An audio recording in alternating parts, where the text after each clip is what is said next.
Evo, izdvojila sam jedan deo iz intervjua Ranka Marinkovića. Kaže, da je rat nešto mnogo strašnije nego svi njegovi simboli. Rat se hoće prikazati kao valjanje tenkova, brundanje aviona, prasak bombi i slične pirotehnike. Ja sam sve to želio simbolizirati u jednom kukcu. Mnogo je animalnog ovdje. I mislim da bi to, pre nego što krenemo i na sporedne likove koji su veoma važni, da je to veoma važno da prođemo. On će reći u nekim trenucima za svoje junake, možda čak baš i za Melkiora, on zakukuriče. I on njima daje sve vrijeme te osobine životinja, nekad više suptilno, nekad manje suptilno, ali to je nešto što kroz svih 500 i nešto stranica ovog romana se osjeti. U kojoj je to funkciji? Kako ti to tumačiš? To je konstantna, to si tačno uočila, to je svjesna namjera. Pa rekli smo da je kiklop između Nemani i čovjeka, a junaci ovog romana, dakle čovjek, Melkioru se konstantno priviđaju kao životinje.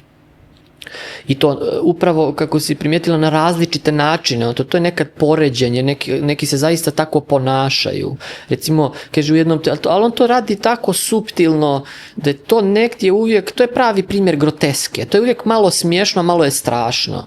Kada on priča sa Vivianom u koju je zaljubljen, i ona otkrije neku ljubkost u njemu i kaže, pogledala ga je kao kokoš jednim pa drugim pogledom. Ili kada se napravi zbrka u onoj zgradi gdje on živi, pa se on tu u nekom slučajnom strasnom zagrljaju nađe sa nekom susjetkom, ali mu ona izmigolji pa kaže kao riba je nestala među ostalim komšijama. Ili Krele koji laje u vojsci na sijalice. Dakle, to stalno, kad bismo zamislili to kao neki film koji bi bio urađen danas sa nekim dobrim efektima, tu bi se stalno na ljudskim licima i pokretima priviđale životinjske, ali onako suptilno. I to je ono što u ovom romanu je najveće majstorstvo. Vi osjetite taj strah. Znači, njemu se to iz straha događa. On sagledava ljude oko sebe kao životinje, jer je isprepadan. I to je jedan vrlo važan aspekt romana. Dakle, svi su okolo potencijalni neprijatelji. Jer svijet je postao kiklopska pećina.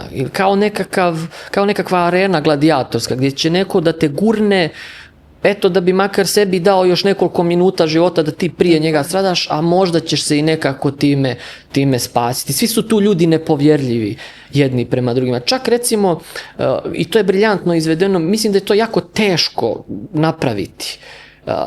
Ugo i Maestro su vrlo blagonakloni prema Melkioru. Oni njega čak vole.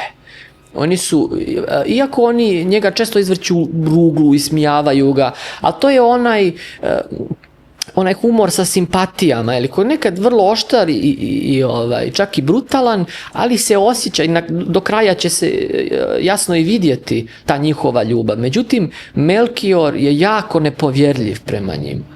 On se čak na neki način njih plaši, čak ih ponekad mrzi, kako je Marinković napravio njega kao dinamičnu ličnost, to nije uvijek tako i mi upravo vidimo kako se u njemu te emocije bude i to je sve sa ovom animalnom simbolikom u tom istom krugu. Imate onda kao možda najbolji primjer toga, onaj traktat o crvima, gdje Melkior meditira, to je neka vrsta parodije etioloških epova, etiološko-eskatoloških, dakle ne epova nego mitova, o postanku i o nestanku svijeta.